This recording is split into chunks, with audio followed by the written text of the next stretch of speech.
This is Meltdown Live, presented by MyBookie.ag. Use code NEXTROUND at MyBookie.ag for double your initial deposit. You sign on to make a deposit, they double it with code NEXTROUND at MyBookie.ag. Bet anything, anytime, anywhere. MyBookie.ag.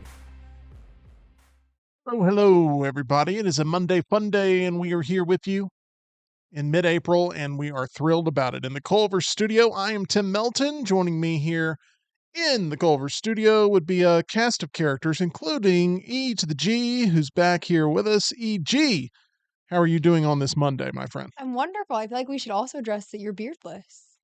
We should address that I'm beardless, yes. I didn't think it would be something that was so noticeable, but every person has grabbed me by the shoulders. Jim asked me if I was doing okay, if like emotionally I was okay because the beard was gone. Oh, wow. Like not because the beard, but like if I had to cut it off because there was something emotionally wrong with me. And I was like, no, I got to a point where I was really tired of trying to eat with it. Yeah, it gets to a point. That was bad. I was doing beard checks around the office and people were looking at me with like, Yeah. including you, Yes. like, I don't want to check and see if you have different food items in your beard anymore. So I got rid of that. And my daughter, she had told me that she found it reprehensible and she didn't want the beard anymore on me. No.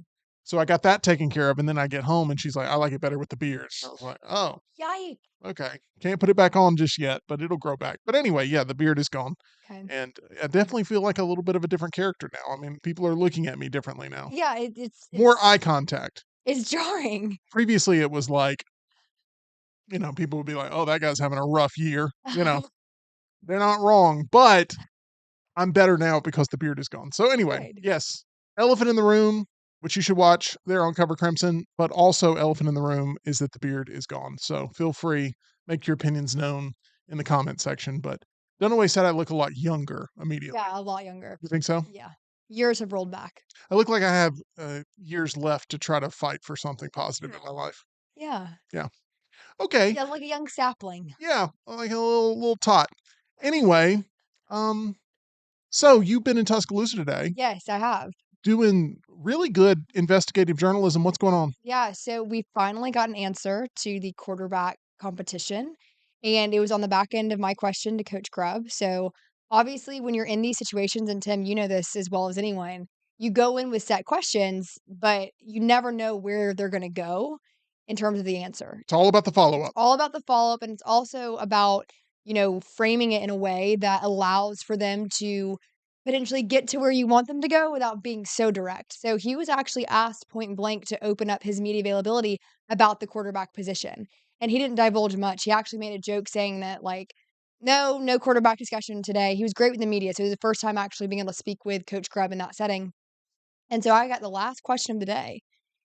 And my question to him was, and again, I was hoping and praying he would get to the quarterbacks, but you can't make him get there. I said, what have you found yourself spending the most time on as you've installed your offensive standard this spring while also integrating into what Coach Sheridan and Coach DeBoer built last season or built previously? And he finally came out and said, if there were to be a football game tomorrow, Ty Simpson would be the starter. And when he said that, it went like it was like a moment of like shock, awe, like no way this is happening. A coach is actually saying something, and then type, type, type, type, type, type, type, type, type. So That's what you work for. it's what you like. It is an addicting feeling. Like getting the answer, it's like an adrenaline rush, similar to poker. Like you finally cashed in, and for the last year, really, I mean, even when Jalen Miller was there, the question has been who's going to be that next guy, Mm-hmm. and to finally get an answer is like so incredible. That's awesome. We do dabble in the sports here at the Meltdown. Obviously, Disrupt Media. We're the home of TNR, where you get your daily sports fix from 9 a.m. to noon Central Time live. But you can watch that on demand at any point. So make sure you subscribe there to TNR if you have not yet already. You also have the Barn Auburn. You also have Cover Crimson. You have all these sort of different outlets for all of your sports information. And I actually wanted to start off heavy sports today. Good. I didn't realize that it would be a breaking news event. Yeah, Because I thought we'd be talking a little bit about the Masters. my favorite topic. Like, I have never seen post Tiger Woods, like, Hype. monumental peak era, Yeah, the amount of reaction from the Masters that I saw this weekend. agreed. So, Why? for all of us non golf people, explain Okay. to me in about 2 minutes Okay. why it was so captivating. So Rory McIlroy, he has been a bit of an enigma to the golf world for a pretty long time. And so the big monkey on his back has been completing the Grand Slam in golf, which is winning all 4 majors. His last major to win was the Masters, and it seemed like Augusta was just he could not get it was the mountain he could not climb. He would be in the mix. I don't even think he made the cut last year, but the conversation that has dominated the media space every single year when we get to Masters week is, will Rory complete the Grand Slam? Now, he has been fighting some demons when it comes to golf for, I would say, the last couple of years. He was also in a drought of winning a major. So it took him 11 years, much less to, get to win another major, but then eventually to win the Grand Slam like he did yesterday. But there was all of this narrative that like he couldn't do it. This was going to be it for him. He was a young, star coming out of Ireland, and he lost it. There was a lot of discussion about like, his putting, his wedge play, things like that he could not put together complete golf anymore. Then you have personal life drama, the divorce that he filed for divorce. Apparently he served his player or his wife while he was at the US Open. That's insane. They get back together. Things seem to be going in a good place. Then there's some discussions about his caddy, where he's at with that. So yesterday, the narrative that dominated the last 3 days was, can Rory do it? Can Rory do it? Can Rory do it? Where is he at? And he was able to accomplish like the biggest feat for him. I mean, it would be like someone said, like, explain it in NFL terms. It'd be like the Cowboys winning a Super Bowl. Oh, okay. Well, so that's never going to happen, but Right. So it's like, yeah. a once great, but can't get to that next level. And so yes, like all of that emotion, all of that pure, like raw drama, that was a cumulative golf career that he Wow. worked for his entire life. Now the argument is, okay, did he put too much stock into this? And he almost fumbled it away in the Well, final we hadn't even gotten to that. stretch. I mean, that's what I heard. Right. So Yeah. so then he has this lead, and one of the most, infamous Masters leads was Jordan Spieth in 2015, and he lost it. He was 21, and he'd won the Masters previously, and he just absolutely blows it. And that it was setting up for that story to be replaced with Rory. And a calendar year ago, back in June at the US Open, Bryson DeChambeau, who he was paired with, this kind of, golf influencer that is kind of putting a new spin on things, not very conventional, he broke him in the US Open last year. And so to have that pairing, and then, he has this terrible wedge shot, but it all comes together in the playoff with Justin Rose. I mean, you could not have written a better story. Right. You can't script this sort You of can't thing, but script it. I love talking about things that bring people elation and joy and entertainment value. And the Masters, for sure, based off of all the social media reaction that I saw, was that type of dramatic event, Mhm. like pulling people out of the woodworks to want to chime in on Yeah. golf. Great for the sport. Incredible. I mean, really big Yeah. weekend. Obviously, the Masters is already a massive deal, but you have a storyline like this that actually lives up to the hype, and my goodness, Right. Well, fireworks. and I think the game of golf, and if you guys can't tell, I'm very passionate about golf, but it really grew in COVID, especially for the younger generation. And Bryson DeChambeau is actually a really big part of that, because you have these YouTube golfers that have these, prominent brands, Good, and things like that. And it's been great for the sport. And I love it. If you have a chance, get out to a golf tournament. You will not regret it. Here we go. It doesn't sound like the most action-packed event, but you're saying it's definitely a vibe out It is there. so much fun. Like, it's great food, great company. You're outside all day. You're in the sun. I mean, great outfits, great fashion. You can't really beat it. Good stuff there. All right. I knew we were going to talk about the Masters today. I just didn't realize that everybody be talking about the Masters today. So a big time there this weekend. I want to bring in Tyler Lionel Johns. Maybe the longest I've gone without properly introducing Tyler, but it's one of those times where sports is dominating the headlines. And one movie that you absolutely hate continues to dominate box office headlines. And Can we just talk about sports for today? you know I what? don't want to talk about this god awful Minecraft movie and all the heathens going to see it. We'll get a little bit more into Minecraft here. It's obviously the big box office story, so we'll talk more Minecraft in just a second. But I want to talk about something that also is EG flavored, but that you have strong opinions on too, and that is that they've officially sort of rounded out the cast for this Harry Potter TV series reboot. Yes. I did not know about this. Right. None of the casting decisions really blow me away as either. Once again, I'm not a Harry Potter person, but I'm kind of got my antennas up for what Harry Potter people think of all this. And the feedback that I've seen is very much people going, "Why are they doing this? Like, what's the point?" I like the casting of John Lithgow as Dumbledore. I think he can embody that energy well. Um, It's about as safe of a choice as you can make because yes, everybody loves him. yes. That being said, Michael Gambon still has a special place in my heart for his role as Dumbledore through Prisoner of Azkaban all the way through the rest of the series. Um, let's see, we got Nick Frost from like I believe he was in Hot Fuzz and Shaun of the Dead. He will be playing Hagrid. I think that's an all right casting. Nick Frost, I saw him recently in a sort of horror comedy that I'm forgetting the name of.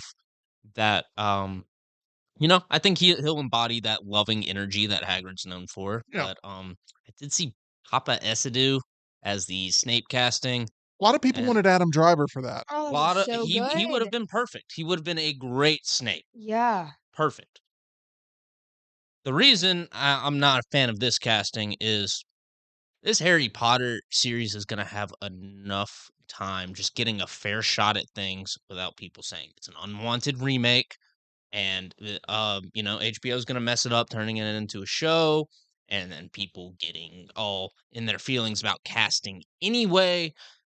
And then on top of that, you cast Papa Esidu as Snape, which, to be fair, great actor.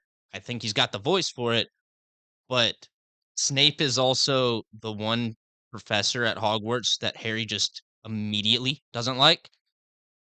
You also see flashbacks of Snape being bullied at Hogwarts. Yeah. Only time you really see somebody getting bullied as intensely as a student at Hogwarts. And so now instead of it just being like, oh, Snape was always kind of just off, now there's a racial connotation to it. And that's just one story this production does not need around it. And I really don't know why the casting decision was made. We'll see. We'll see ultimately in the performance and what the point of the series is. Is it to hit that sort of vein of nostalgia? Is it a chance to tell more intricate stories that maybe you had time allotted for in the film universe, and now you're going to be going even deeper into the lore in the television universe?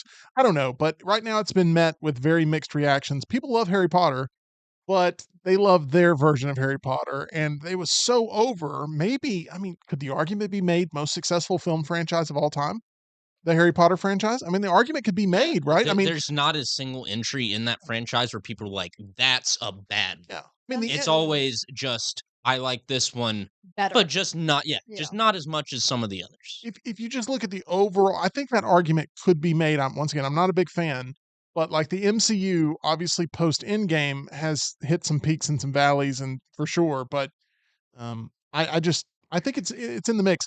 I was watching a walkthrough of the new Universal Epic Universe Mhm. Mhm. park, and it got to the Harry Potter 1920s Paris or something. Yes, it is the, Ministry of Magic, Paris branch that you see in the, Fantastic Beasts universe. Okay, so They've it's the got the Fantastic Beast universe. Yes, and they've got the, Magic Circus, I think they call it, like, Cirque Maximus or something in the, Once again, not a in the fan of the movie. franchise in any regard, but it looked masterfully Oh, yeah. constructed, and there was so many different nooks and crannies and things you could look at and things that, like, you could really live in that world if you wanted to. I was much more into the monsters, Frankenstein, Wolfman, Dracula sort of Mhm. area of the park, Am but disappointed we haven't seen any Creature from the Black Lagoon stuff pop out, from Dark Universe. you're right. I haven't seen anything like official rides or even characters walking around the I've park, just seen merch. but I've seen merch, and there's at least that, but, we'll see. We Y need a there are some people saying that the merch is actually hinting towards future additions to Epic Universe, because if you go to the Nintendo store there, they've yeah. got a, stained glass sort of thing of, Link and Zelda Yeah, from Legend of Zelda. yeah. I mean, there's all the potential in the world there for Universal with what they've built and the amount of room that they have to Mhm. continue to add on and sort of the vision that they have. I'm just not big into How to Train Your Dragon yet, at least, and I'm not big into Harry Potter and Fantastic Beasts. So those are two worlds that I was very much lost in when I was walking through them digitally there on YouTube. But there's so much stuff to consume over the weekend, so many different sporting events. E.g., we talked about Alabama Mm. football here to start things off. I got to ask again, like the future of A Day. Ooh. What does that look like? Because that's one thing I did not see anybody buzzing about on my social media, Yeah. which they normally do. Yeah, I was there, and I would say, Tim, this is just pure speculation slash my own reasoning. I don't think we're going to see another round of this in college football next year. Is that because of the poaching element of Yes. NIL and players Yes. being able to be offered? Yeah, because you think about this. So the next transfer portal window opens April 16th. So we're what, 3 days out from that? 4 days out? And so, what that does is, let's say, you're televising this game, or they're free events to attend. So you have someone from another university that's at this, open practice viewing period, and you're noticing that one of the quarterbacks or one of the running backs is taking second, third team reps. We need a running back. Oh, so and so, we saw that you were running with the threes. Would you like a spot to be with the ones with Right. us? And I think too, I've learned that there was a lot of coaches that have actually advocated to get rid of them altogether, because there's an element of, you don't want guys to get hurt. That's slightly it, but I think it feels like a waste of time. Yeah. So I don't know what the answer is, because you still want to give fans that experience, but I don't think it's going to look anything like. But it's just another entry into how NIL is separating the fan from their Yeah. loyalty with the program. And I'm not just talking, it's not just an Alabama thing. Yeah. I'm talking about across the country. Right. And it's a major thing that needs to be addressed with college football is NIL needs to be reined in some regard. There Yes. has to be some constraints at some point. Well, but the interesting element to that too is that I do think there's a divide. There's a level of these fans aren't getting as much access, yet they're expected to foot the bill. That's also true. So Yeah. it's like, if you wanted to go on the field post game, and this was anywhere, not specific to Alabama, you're having to pay money to get down there. And also be nothing but supportive. Like, and if you start to turn against the entire process, you're not as dedicated as you need to be Right. for the program. And this is for all programs. So very difficult, tricky situation there. But um, how do you think, Tyler, the new college football game will do this summer? Obviously, it will pale in comparison to the relaunch that we saw last year. Yep. But, are fans going to fork over basically? FIFA fans and 2K fans do it every year. They I do. don't see a Less and reason why college football fans wouldn't. Right. Less and less, though, it feels like. It feels like 2K has really, 2K's fallen off a cliff. yeah, it's Um, really started to push back against its core audience. I'm one of the core audience. I've been playing since 2K1. Yeah. wow. Yeah. NBA 2K1 on the You're an Sega OG. Dreamcast. Yeah. And I love the 2K franchise, but I haven't bought the past couple of years because it just feels like an enhanced roster pretty much at the most part. But I'm curious to see this summer if there will be any hype that builds for the new college football game, what additions they'll make, what they'll clean up, whether we get Mo Bamba every second play or not playing there in the stadium. It'll be interesting to see. We could switch it up at least once. I think so. Hey, let's get to a meltdown countdown. There's so many things to have watched over the weekend. We'd love to know what you spent your time on. Let us know in the comment section in the live chat. If you're watching live here today, exactly what you watched over the weekend, whether or not it was good, bad, indifferent. Did you watch any sports? Did you stick with entertainment? Let us know what drew your eyeballs this past weekend. But I have tasked Tyler.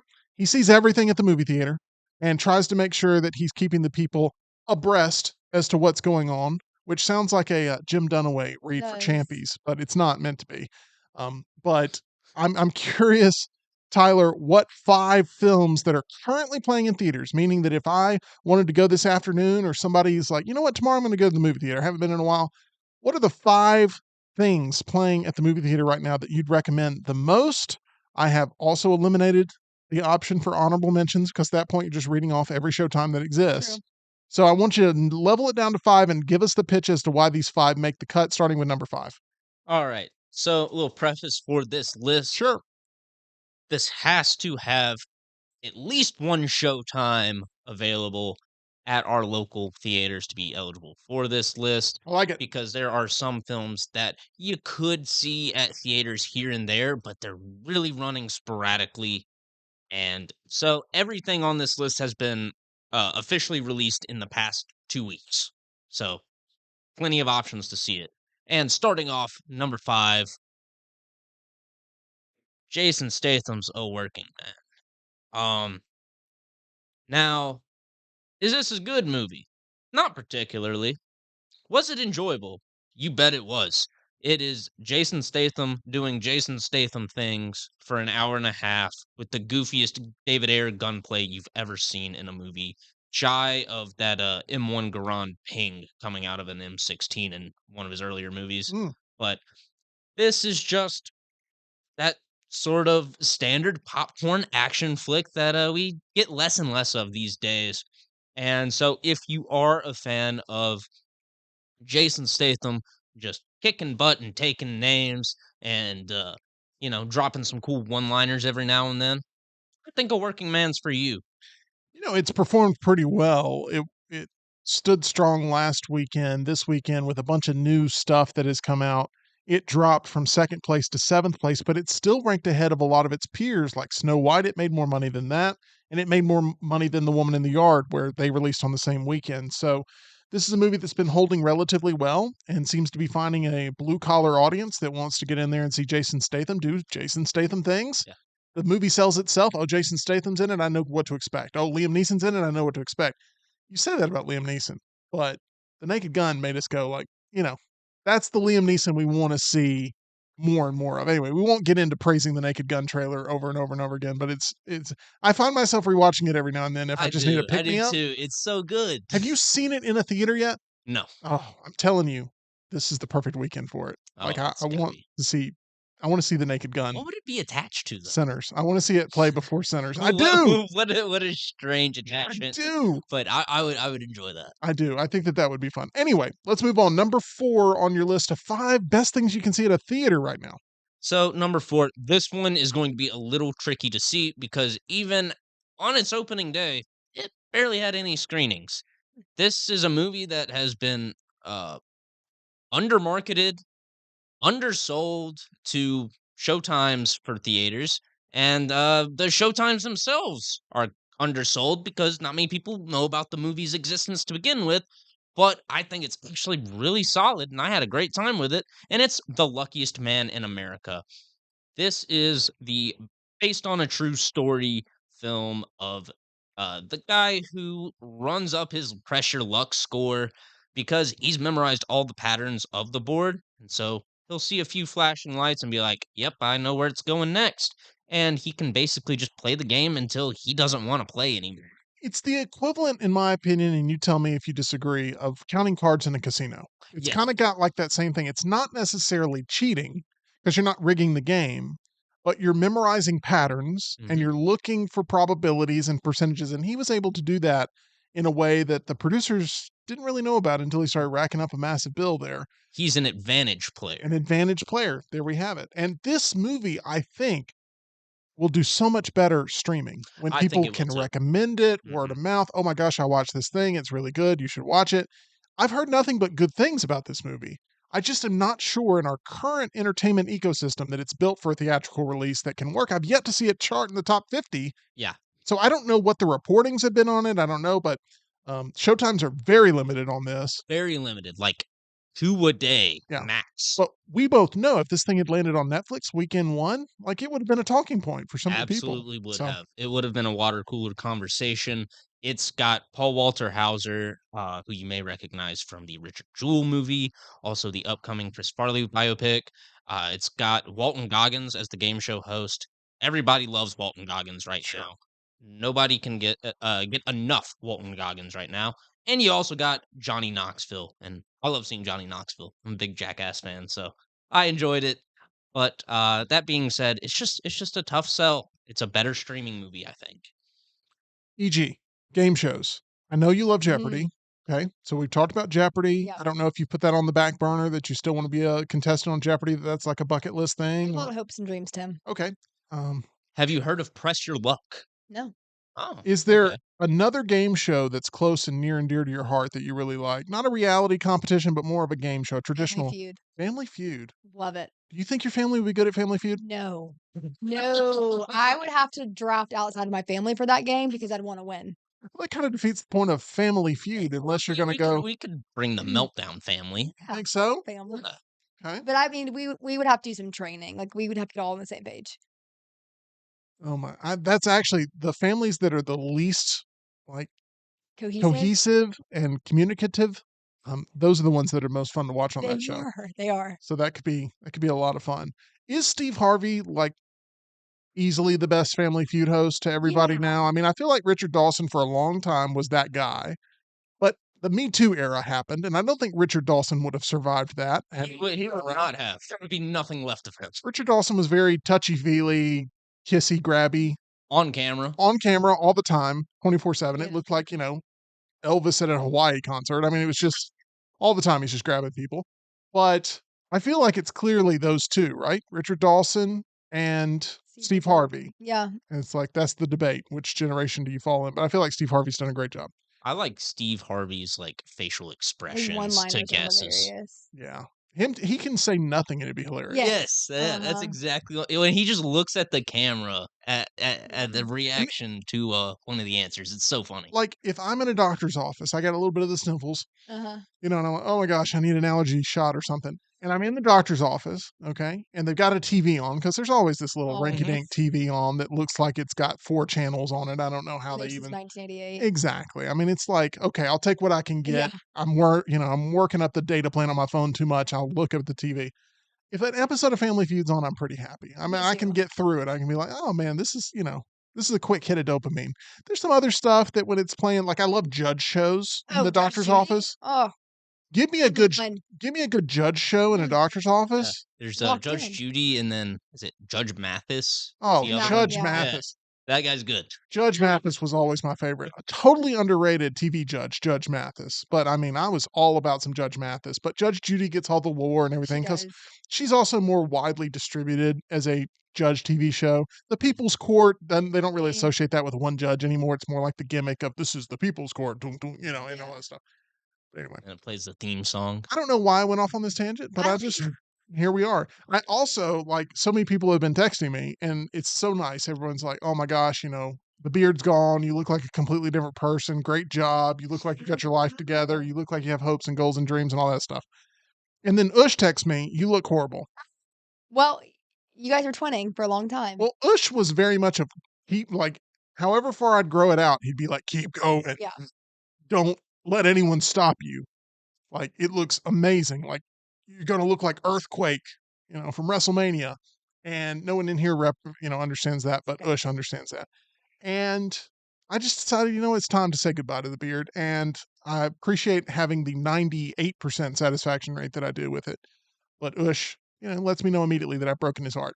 Okay, let's move on. I did like the sort of Rick Rubin thing you had going on. Rick Rubin? I don't know who that is, to be honest. Oh, He's Rick Rubin. he's a famous record producer, made stuff for people like Eminem, the Beastie Boys, very legendary record producer, Oh. and gives a lot of sage wisdom.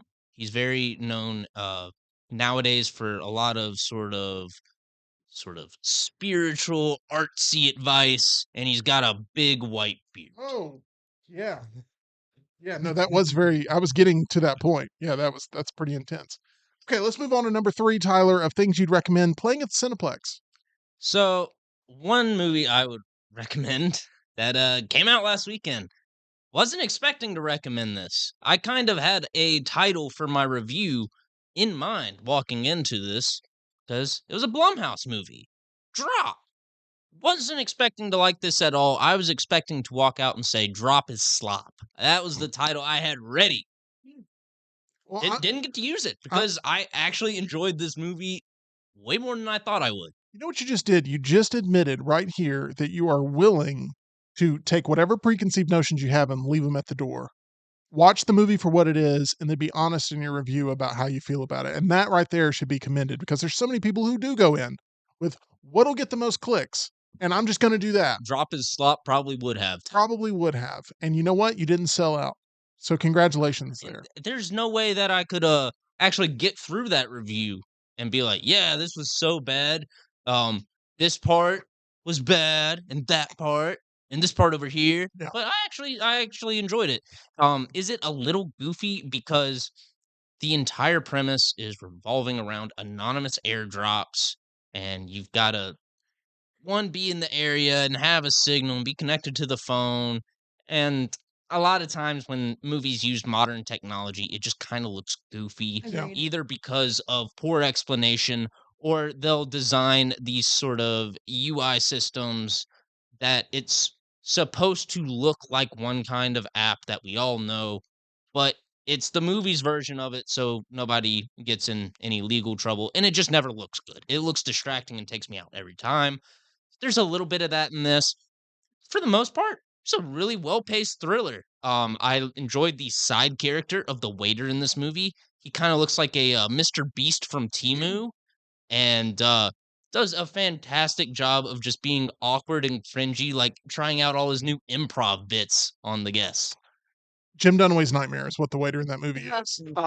I saw this movie Saturday night. Oh, you I did? did. I went to go see it, and I felt a little ashamed because I didn't see an out of the theater reaction. But I was on a Huh? date, so I hope that you'll give me a little I'll bit. allow it. Thank you very much. I took my wife to go see this movie, and we had fun with it.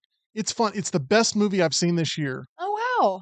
that is, a scripted film.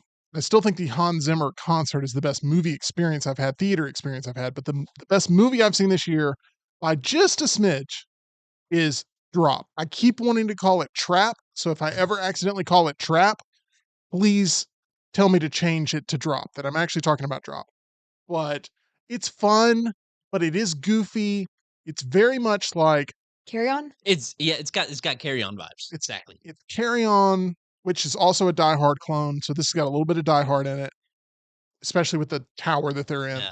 And it's also the dinner scene from Mrs. Doubtfire, like where he's having to constantly go from table to table into the bathroom and back. And like, to me, it was the dinner scene from Mrs. Doubtfire mixed with Carry On, where it's like the killer's in the room with you and he's got an earpiece I feel that, like- like she's got an earpiece, he's got an earpiece, whatever. I'm not going to talk about any of the spoilers there, but it's there's the hard parts it gets right and the easy parts it fails on.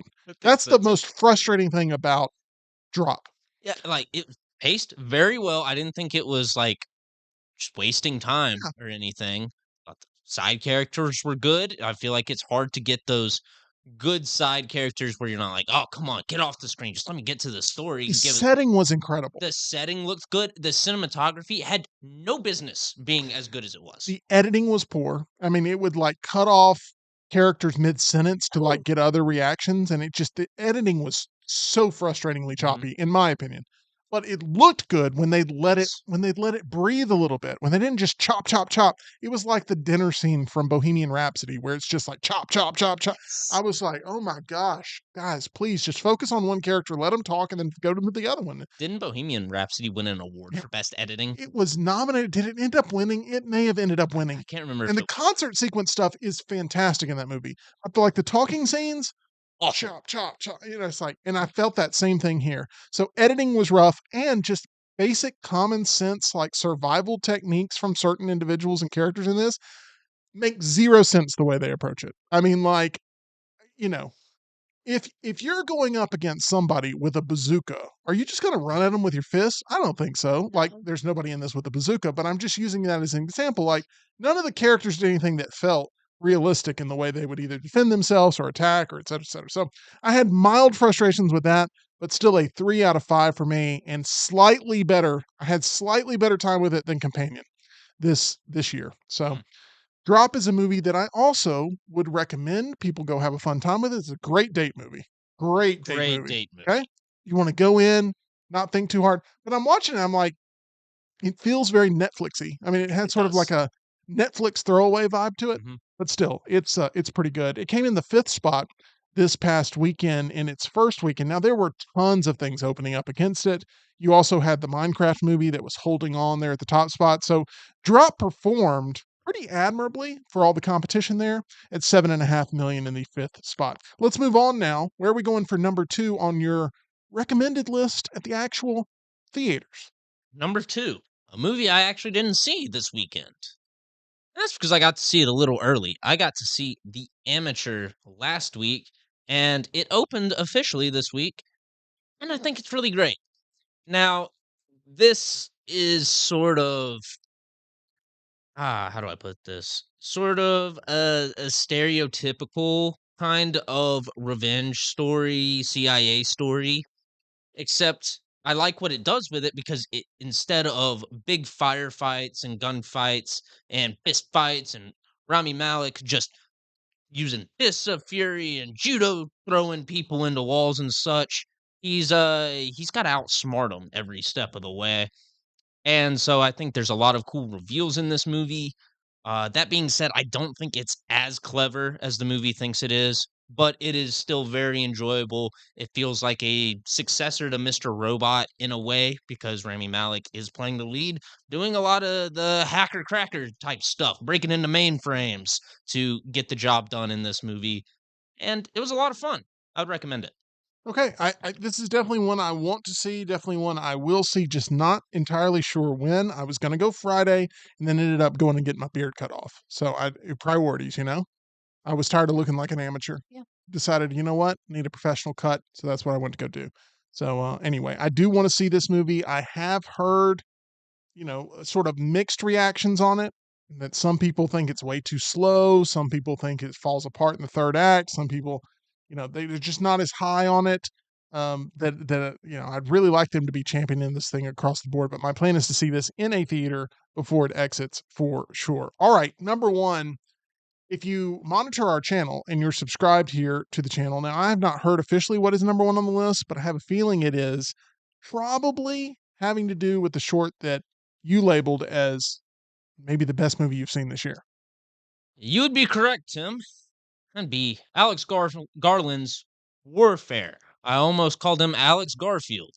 I wasn't going to say anything because I didn't want that to seem like I was picking a scab there, but yes, you almost did, and I imagined Alex Garland eating a lot of spaghetti. That's what I imagined. Lasagna. Well, Garfield eats spaghetti too. I've never seen it. I'm gonna find it right now. You keep talking. We'll call it even. Anyway, Warfare, directed by Alex Garland. It tells the story of a group of soldiers trapped in Ramadi in 2006 during the Iraq War. They're posted up at a house and they can't get air support to get them out. This is absolutely the tensest movie I've seen this year, and it is by far the best movie I've seen this year. The cinematography is impeccable, the sound design is immersive and amazing. The acting chops from Joseph Quinn and Will Poulter were great. I did not know Joseph Quinn had this level of acting talent in him because I was only familiar with him through a Quiet Place Day One, which I didn't think he was that great in. Stranger Things, which he plays a goofball character very well in. And then the little bits we've seen of Fantastic Four First Steps, Yeah. where he's going to be playing that goofball character. This is not that. He plays a very serious soldier. There's a little bit of jokes here and there, but this isn't your standard war movie where there's lots of banter and cracking wise, and then a big epic mission at the end with a sort of a boss fight scene. These guys are stuck in a house for days and they've just got to survive while there's enemies gathering around them, trying to find a way in, trying to take out support, getting to these guys. It's harrowing. It's a movie that has marketed itself as being as authentic of a war movie as you can have. I think that's this. Is it almost to a fault though, to where it's going? And I don't mean from the artistic side. I mean from the getting people to sign up to watch it side. We're already seeing, reports from our own viewers here that say it's so intensely realistic that, some people are having to battle the demons of war while watching the movie. It's so intense. Yes, Um, I would say if you are someone with experience in that field and you have post-traumatic stress, this would be a good one to stay away from. It is very immersive. The sound design I can see, triggering flashbacks in people. The imagery as well is it's graphic at points. And yeah, this had me gripping my armrest the entire way. This is not, hey, let's go have a fun night out at the movies. right. You watch this and you start thinking about the war in Iraq, there's certain purpose of all the soldiers there. there's certain movies that hit better based on what mood you're in, Mhm. or who you see it with. Yes. If you're like, a bunch of Minecraft kids, probably you don't wanna go in there and ruin this for the people that are in there, you know what I mean? Like, Mhm. Minecraft, they decided they're gonna do a double feature, "Oh, we're gonna go see this other They thing." probably do because they're Minecraft kids, but Let me tell you, when we went to go see Drop Mhm. on Saturday night, I went, "Oh, no, I've not followed the one piece of advice that Tyler's given me, and that I have gone to the theater on a weekend." And we're outside, over at the Summit, there's all kinds of different shops and Mhm. stuff that you can sit outside of. And before we go to our movie, we're sitting out there enjoying a meal together, and there's kids that are yelling chicken jockey No. up and down the street, screaming at cars. Yeah. I'm not kidding, screaming at patrons that are outside. They're making a ruckus. Now, I'm all about kids having a good time, right? But Sounds it's like a good like, night. this is our one night to be able to go out, have a good night, and I'm sitting here reminded of these horror stories that we've been following. It's not like I have had my head in the sand. There's a bunch of people looking around like, "What are they yelling about?" Like, I wanted to explain it, like, "Hey, subscribe to the Meltdown, we'll explain what's going on with Chicken Jockey." But there's people, like, they're throwing things outside the theater. Mhm. Now, when we got out of the theater, there was a police car up on the actual sidewalk, like an actual legit police car up on the sidewalk. That usually doesn't happen. Normally, they have a single security guard No, provided by the complex doing their rounds. this was a legit cop up on the sidewalk, and the way it was parked, I'm like, they probably finally had enough of this and got some calls, but the chicken jockey in the air was there, and I'm thinking like, you try to pull some stunts in this movie, and you're gonna Right. end up having some problems because there are people that are in there to take the subject matter typically very seriously, Yes. and they don't wanna be dealing with all that. Now, the Minecraft movie, it's a coin flip of whether or not you're gonna end up with a horrible crowd or a good crowd or whatever, but I'll tell you, there was a horrible crowd, and I could not avoid the Minecraft people, the kids that were trying to ruin or trying to make it about themselves, Hmm. you know? Yeah. That's the best way to put it. The Minecraft movie is less of a movie experience, and I think Tyler would And attest to this. yes, and more of content for your social media page. Yeah, more of a look at me. This is about me. I get to act however I want to in public because this movement and this movie and all this stuff. And that's probably why it has not made Tyler's Meltdown Countdown of 5 things you should be seeking out at the theater. But it sounds like Warfare is a movie that could potentially be in discussion for award season. I mean, I know that we're way far out, and typically things that are here in the month of April get buried by the time the award season comes around. But everything I've heard about how just realistic this experience is Yes. tells me that it could very much be in contention come Oscar season, Golden Globes, whatever it may be, um, as we approach the end of the year. And it could very much end up in your favorite movies of the year. It very well could. I think my reaction to Warfare is what the the common consensus was around Civil War is, "Oh my gosh, look at the cinematography, look at the sound design, look at the acting in this. How do you not like it?" And it's weird because I think Alex Garland almost took a similar approach to both stories, but it works in Warfare and does not work at all in Civil War. Like, Civil War is trying to build out this fictional world where Texas and California are teamed up, right? And it never explains how you got to that point. So you're kind of just like, well, this movie's kind of just dumb. It's not really presenting anything of substance. But then you watch Warfare, same kind of approach. You're not really getting to know any of the soldiers involved. And it's not like there's a montage or an exposition scene telling you why we're in the war in Iraq. It's just something you're assumed to know when you walk in. These are their experiences, and I think it works for that movie. I think one thing I've seen with this movie is no matter how numb you are with the genre of movies that cover this Iraq war, the war on terror, there's a slew of them. I mean, we could talk about 15 movies probably that we've seen that cover this subject matter, and that's not even including the first Gulf War with Jarhead, something Right. like that. But Jake Gyllenhaal actually did both. He did a first Gulf War, and he also did the Iraq War with a That movie that Brothers. that well, he also did Brothers. He did multiple. Anyway, he's done multiple of these. but there was a movie that came out where he has an interpreter. It's based on a true story. Yeah. It was pretty good, but I cannot remember the name of it. I think it's called My Brother's Keeper or something like that. Yeah, there's a book. Yeah, it was pretty good. But anyway, the point I'm Guy getting, Ritchie's The Covenant. Covenant. Covenant. Wow, where did I get My Brother's Keeper? I don't know. Maybe I that think isn't that one a cancer movie? That's my sister's keeper. Oh, No, I don't. I don't know. I don't know. Anyway, I've That- butchered this, but the point I'm getting to is I think there's a lot of people that are numb that go in this, and what it does is it just makes you even more effectively numb based on what I've heard, just how realistic it is. So anyway, high praise there from Tyler, calling it his favorite movie of the year so far, the best movie of the year so far there in Warfare.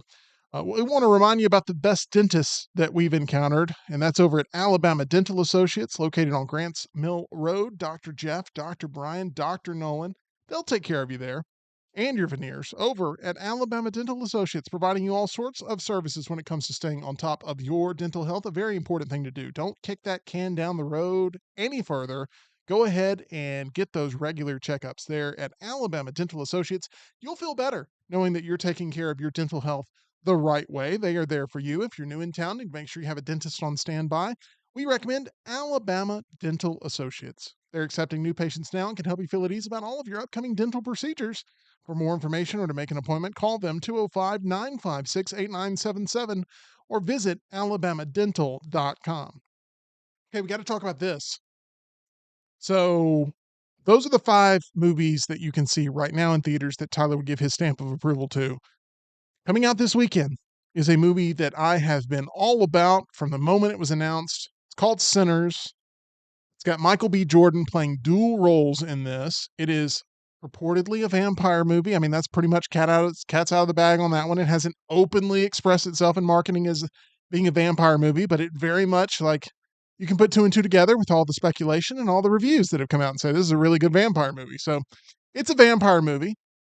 Ryan Coogler behind this from a directorial standpoint. Anything that he's done with Michael B. Jordan has always turned out really well. I remember going to see Fruitvale Station when it came out, and I said, both of these guys, director and actor, this is an incredible combo. And I didn't know if they'd continue to work with one another moving on from Fruitvale Station, but I knew there was a great future for both of those guys. I knew Michael B. Jordan from Parenthood on NBC, also from Friday Night Lights on NBC, and had bought up all the Michael B. Jordan stock that I possibly could.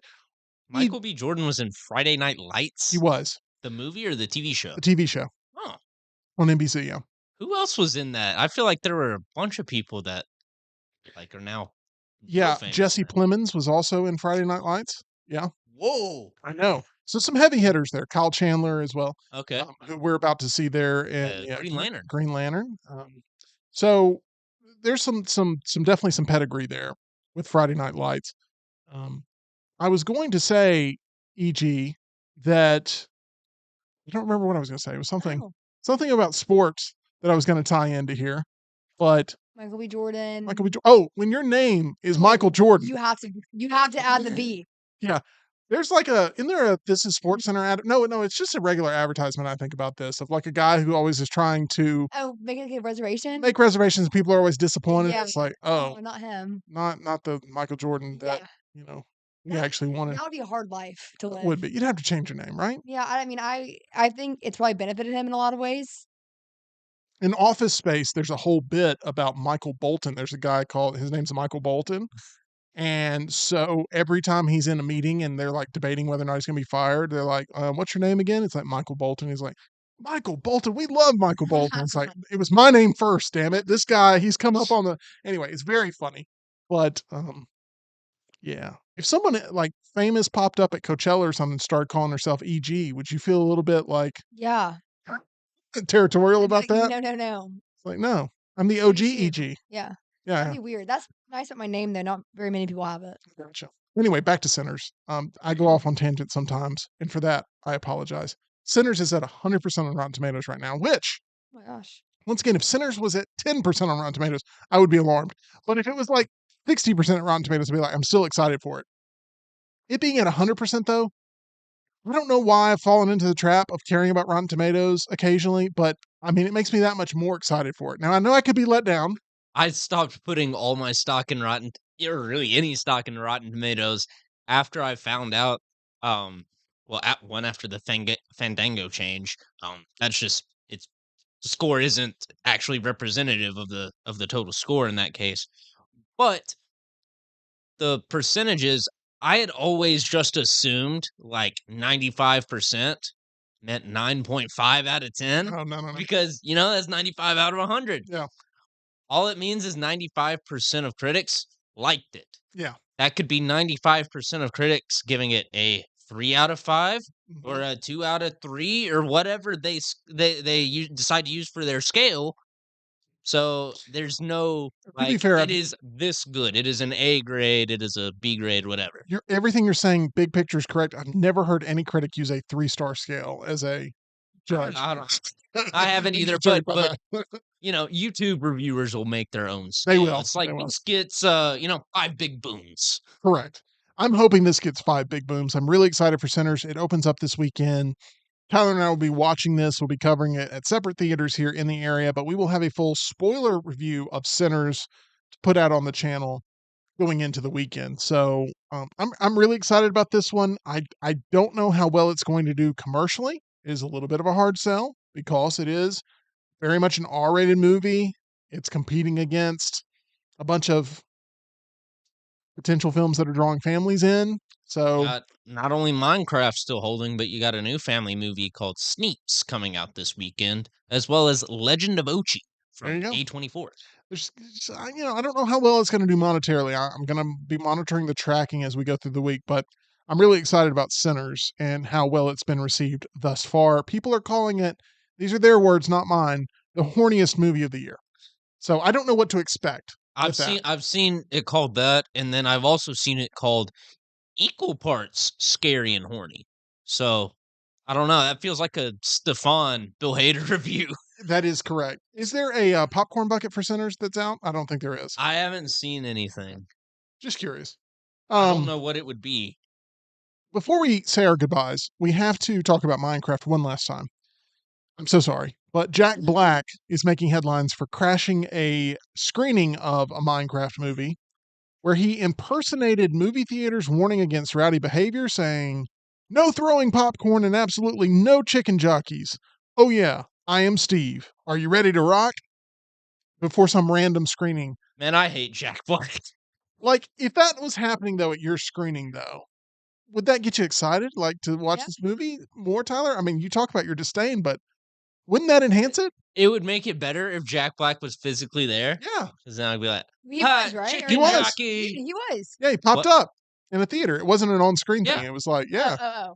Yeah, he was there like almost how some theaters do like the Q&A Right. section. right. But yeah, he was just like no throwing of the popped corn, something about lapis lazuli, and Sounds right.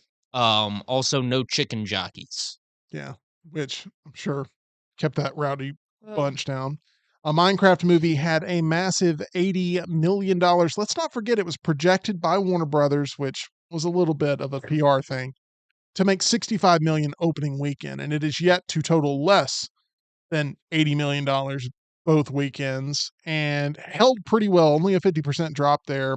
Held at number one as it faced competition from 5 new movies this past weekend. And Regal has announced more screenings of Minecraft. We called it. There we go. It's the chicken jockey screening. Oh, really? Yes. That should I haven't seen anything for AMC. Thank you, AMC. Keep it that way. But Regal has a chicken jockey event where it's audience participation. Yeah. But what I want to know is, will this succeed, or will this be like when Sony tried to lean into all the Morbius memes, and then the movie just ended up flopping a second time? It has to be organic for it to Right. really work. And that's why the chicken jockey stuff this first run has gone so crazy, is Mhm. because it's just real people coming up with these ideas and not a corporation trying to be fun and quirky. Let me tell you, it was awful. I mean, it was awful being around the chicken jockey people. I could not get to the theater fast enough, knowing that none of them were going to go see Drop.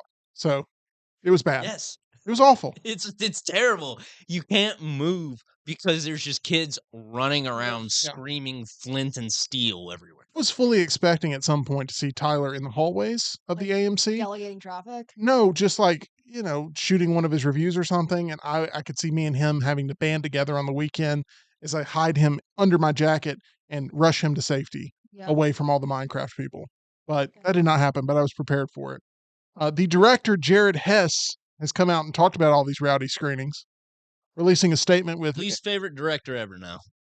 he talked with Entertainment Weekly saying, "It's weird when you're having too much fun and the cops get called. It's funny because I think it's just literally cheering and throwing popcorn, which is so funny to me that cops are getting called for popcorn. Yeah, it's hilarious. I've seen so many funny videos. It's great, especially when people are climbing on their friends' shoulders and standing up and cheering for these moments. It's like this crazy anticipation. But man, I'm just glad people are making memories with their friends and families." Mm. Man, I'm so glad that these kids who just choose to be reckless heathens are creating all this extra work for minimum wage employees that are already overworked to just get their pittance for the day. I do feel like, Tyler, hear me out. I feel like you get age discriminated against a lot, where people think that you're just some punk teenager, probably. Yeah. Right? Okay, that's fair. I get height discriminated against. You do. You get age discriminated against. So hear me out. Let's use this to our advantage. Let's have Tyler infiltrate the Minecraft crowd and then strike from within. What do you think? Like, I don't hate that. you're going with them, like, to the theater, you've met up online, and you're going in there to chicken Well, jockey it yeah, up. let's not do that. It's sting operation. SWAT team gets called in. Yeah. They all get busted, and you're Yeah. just a massive hero. What do you think? No, Okay, Okay. I don't want to go anywhere It's a near a tough sell. Minecraft screening. Even if it's undercover to fight, sometimes you have to fight from within. I'll let people men better than I do that. Braver men than I. The Minecraft take that Tyler's on is correct, but it's also like the oldest he's ever sounded. Yeah, agreed. Like Oh it's no, 100%. it's the most old man you've ever sounded. Like, and I'm supposed to like this movie. Like, this and Five Nights at Freddy's are supposed to like Yeah. actually be marketed towards me because my sort of edge of Gen Z is the one that grew up with Five Nights and Minecraft right when they first came out. And then also Five Nights at Freddy's has Matthew Lillard in the cast, which my whole generation loves because of Scooby Doo. But anyway, yeah. Yep. Terrible, terrible. Don't like Jacob Hess anymore, or Jared Hess. I don't even care enough to get that man's name right anymore because he is anti-working class people, anti-little guy. Is he going to be at the Napoleon Dynamite screening here in Don't town? care. Okay, just was wondering. I don't think he is actually though. Okay. I think it's just Napoleon, Kip, and Rico. Hey, we got to talk about a new movie that's coming out in July of this year. July is a stacked month for movies, and it contains some of my most anticipated movies of the year. Of course, you have Superman there, but you also have this movie called Eddington that dropped its first trailer today. It's about a minute long, so it's not too long of a watch. We have a full trailer reaction out there on the channel if you want to watch that here after the live stream. But this stars Joaquin Phoenix, Emma Stone, Pedro Pascal, Austin Butler. They're all in this first trailer for Eddington done by Ari Aster, who did Hereditary, Midsummer, Beau is Afraid. He's a very unique filmmaker who just is an unpredictable filmmaker and makes you very uncomfortable with his movies if you've watched any of those. It's going to world premiere in competition at the Cannes Film Festival. So it is going for some big time awards there. We saw the trailer. There's not a ton to go off of, but Tyler, what was your sort of takeaway from Eddington? Are you more excited about it than you were 24 hours ago? Yeah, sure. I mean, this trailer doesn't give you much to go off of, and it seems like it will mainly center around the conflicts in a sort of small town between the sheriff and, people within the town during the COVID pandemic. So I think already you kind of know if you want to see this at all, if there's any potential, or if you're going in the opposite direction of the theaters. It'll be a talking point for sure. But I am looking forward to this movie. It's got a great cast in it: Joaquin Phoenix, Pedro Pascal, Emma Stone. Um, Great pedigrees from everyone involved. I think it has a horrible release date. What's the release date? July 18th. I think it's going to be absolutely Gotta buried. put it out on the 4th. I think it'll be absolutely buried though. Oh. Um, Oh, the 18th. That's isn't that the same weekend as Fantastic Four? I think Fantastic Four is a weekend later, Okay. but this You're is the still same catching in the middle of Superman and Fantastic Four. same month as that, along with the new Jurassic World Yeah. movie, along with the new Trey Stone, Yes. Matt Parker, Yeah, Trey Stone, Matt Parker, and Kendrick Lamar. Kendrick Lamar They movie. don't have a title for that, I believe. But I feel like that's going to get a lot of buzz, like on socials, to the point where this movie could get buried. Eddington could get absolutely buried. We'll see. Still set to release in July, the Trey Parker movie. I would have loved to have seen this movie release in August or even September, but August really. I think it would have had more room to, have its own space and own narrative behind it. It's going to get absolutely buried in July, in my opinion, but we'll see. Um, I think the word of mouth at a Cannes Film Festival is going to be very important for the future of this movie. It's got to get people buzzing, and I'm spilling drink all over my desk here, stupidly. Anyway, Do you know what else is in competition at Cannes this I year? do not Okay. fully know what is all in competition at Cannes, but I know that this movie desperately wants that to be a big part of its marketing push, and Mhm. they believe in it enough to where they're going to try to make it work. So we will see. Joaquin Phoenix had a huge hit on his hands last time he had a movie premiere at Cannes and do well. Yeah, Joker Folia Do was not the hit that it should have potentially been, but Joker did really well at Cannes Film Festival. Yes, So it did. it's a mixed bag there for Joaquin, but that's pretty much going to do it for today. I do want to point out, because Hunter keeps talking about it in our personal lives and in the chat. So I feel like it's my duty to bring up one of the many storylines I had today, in that we have a Star Wars movie that is re-releasing. It is episode 3, Revenge of the Sith, and it's going to be back on the big screen. If I'm not mistaken, this movie came out in 2007.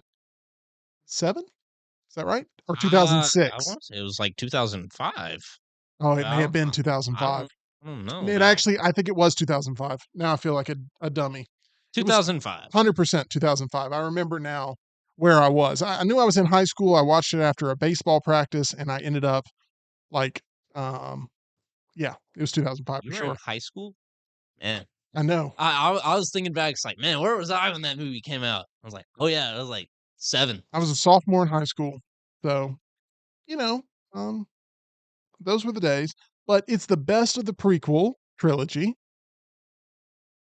But do I really want to see it again on the big screen? Just the Mustafar stuff alone, maybe I do. Yeah.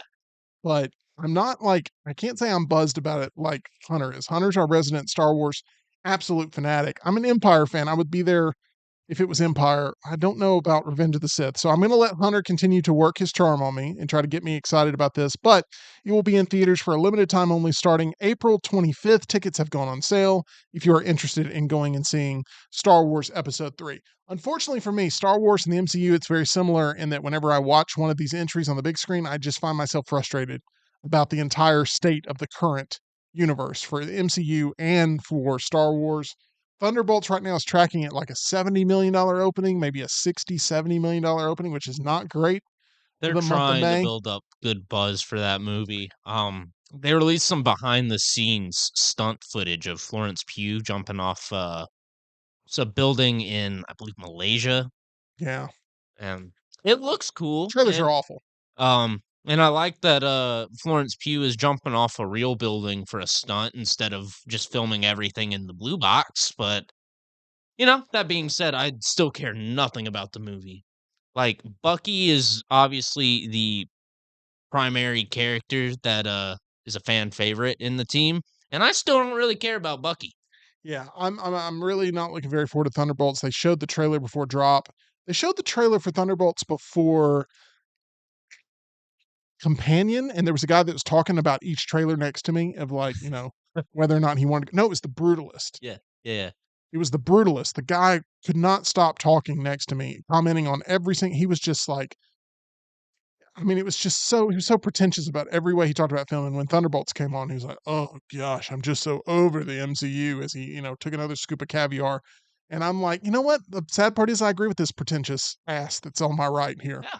And he's right, and everyone's checked out on it. I feel like, and we'll see if Thunderbolts ends up surprising us all and becoming the movie of the year. But every trailer that drops for it. I'm just very But it's the most A24 Marvel movie ever made. that makes it 10 times worse, in my opinion, them promoting it that way. What an awful decision to market it that way. It is. And then they double down on it by posting the Thunderbolts trailer with the Martin Scorsese Absolute Cinema meme. They're really Get out of here, Marvel. they're really trying to go with sort of the highfalutin superhero concept here that I don't think is going to necessarily work, because at the end of the day, it's still just a It's still superhero going to movie. be a Marvel anti-hero movie. No, I mean, David Harbour, every time he speaks on screen, I mean, he's like just this big goofy character that I don't have anything against David Harbour or Red Guardian, but it just doesn't, really push across to me that this is some sort of cinephile's dream Yeah. whenever I see it. So anyway, we're doing a drive-by here on Thunderbolts, but it kind of deserves it. To be honest, kind of deserves it. MyBookie.ag deserves an opportunity to give you a good time there at mybookie.ag. A current sign-up bonus, 50% deposit bonus up to $1,000, plus that $10 casino chip there at mybookie.ag when you use promo code next round. That's promo code next round, all one word, next round. Make sure you subscribe to them as well the next round. EG, Yes. tonight's poker. Yes. Are you in poker mode? Or Yes. do you feel like Are you all in, though? Nice, Tyler. it is? That's very That well was good. done. That was good. Yeah, no, I'm ready. You're sure? I'm excited. I've been playing some hands over here. It's been good. Got I mean- pocket queens on that last one. Not good. But you're telling the truth. Yeah, Okay. I wouldn't lie. I know you wouldn't lie. I'm just wondering if you're being honest with yourself. No, I am. I'm there. You're there. I'm there. Dunaway's locked in. He knows tonight is like a huge night for him. He does. How would you feel if you're the one that keeps him from winning a Oh, championship? that would be like, I don't even know. That would be like a grand slam. Okay. So you'd be very happy about that. Oh, yeah. This is war. Yes. I'm kind of intimidated by EE right now. She's not breaking her gaze, and I'm not going to ask any follow-ups because She's being very vague and cryptic about she is. how she's going to take you down. Last week, I promised her, I said, I'm going to bluff you, and I'm going to show the entire table when I do it. And that ended up getting me some chips because she thought everything I did was a bluff. So, working out. So now she doesn't know whether I'm bluffing or telling the truth ever. So, EG, today he told me he's not going to bluff once tonight. Tyler. Everything he does is just straightforward. By the way, that right there was a bluff. Yeah. Anyway, okay. I'm terrified for my own well-being, so we're going to go. I'm hoping my beard's the only thing that gets cut on my body, and we're going to leave it at that. I appreciate all of you being here with Meltdonia. We got a brand new live Pennant Grace tomorrow, 12:15. Yes. Braves are not doing well, but the Pennant Grace is still alive and well. It is. That'll be on the Disrupt Media YouTube channel. Make sure you subscribe there so you do not miss when Pennant Grace goes live tomorrow, 12:15, with EG and her horrible co-host, Ush. He'll be there too. And producing it will be Tyler and Scott Forrester, two people that I have the utmost respect for. So that's going to do it here for us on The Meltdown. Thank you so much for being here with us in the Culver studio. We'll see you again tomorrow, 2 o'clock Central, 3 o'clock Eastern.